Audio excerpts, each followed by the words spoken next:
Okay, now Rahn. Rahn is basically mortgage or collateral asset that is given to the creditor, right, as a security. Now it's a trust in the hand of creditor.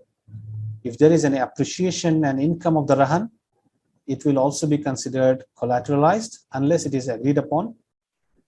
The Rahin can benefit from the asset with the permission of Murtahin. Rahin is the one who is the owner of the asset, who is giving the collateral. He can benefit from the asset if there is a permission from Murtahin. So let's say someone is purchasing a car from the IFI, and the car is also collateralized with the IFI, but the client can still use it if there is a permission from IFI.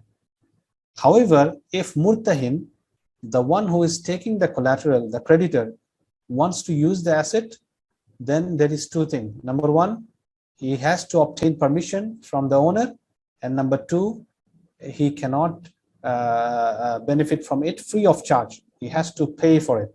So those are the two things he has to keep in mind. This session was brought to you by TAIF and Adl.